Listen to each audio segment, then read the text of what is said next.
I want to talk a little bit about the very intriguing personality of Kyrsten Sinema.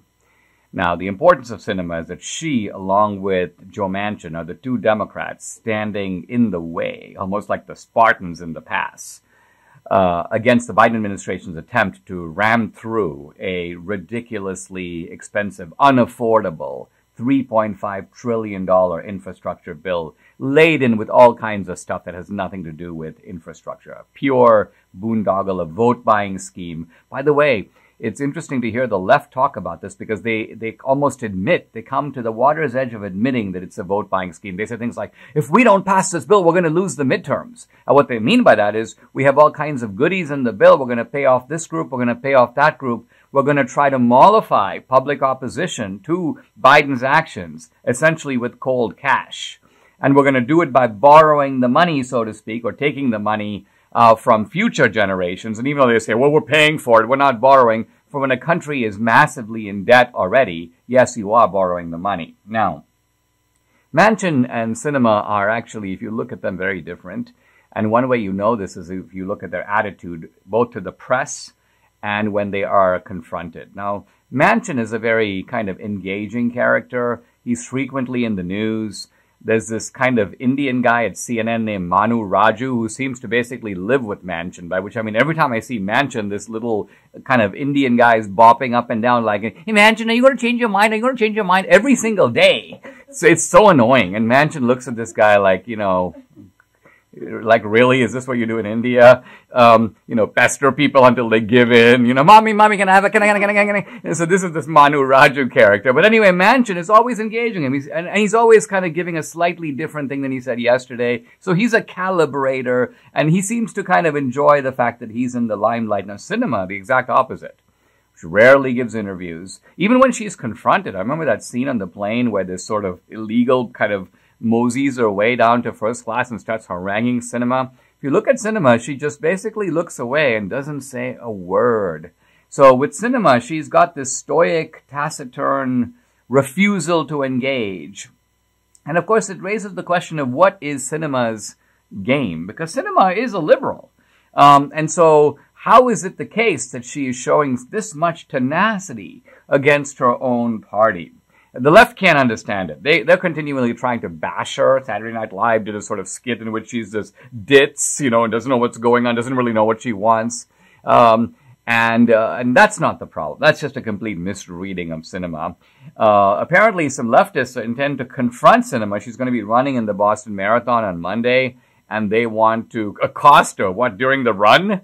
And say things like they've got signs already made, by the way, stop running from us, and so on. So, again, they are frustrated at Sinema not basically buckling and giving in to their pressure. Sinema, interestingly, if you look at the politics of Arizona, is very anchored in the, you can say, the middling politics of Arizona. What Sinema's doing is she's basically got a fair amount of Democrats and a small slice of Republicans who back her. And by putting those two groups together, she actually does have a majority of Arizonans behind her. But it's a very odd coalition because it's a coalition of the center. We used to have these coalitions much more commonly in American politics. They're relatively rare today.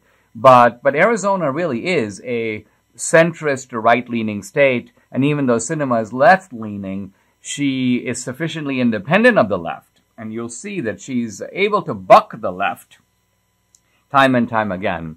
She was asked in an interview, a rare interview, what she thinks about the role of government. And this is what she said. She says, quote, I want Arizonans to, number one, I'm now quoting her, not have to think about their government very much.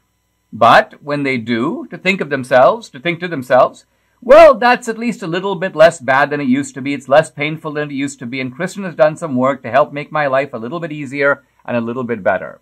So think here, this is truly the centrist platform. It's essentially seeing government not as a solution to problems, but rather as something that can, on the margin, make things better. So Sinema doesn't like this idea of government being ultimately the rescuer of the economy and the employer of the American population and the decider of all major issues and the forcer of this and the forcer of that.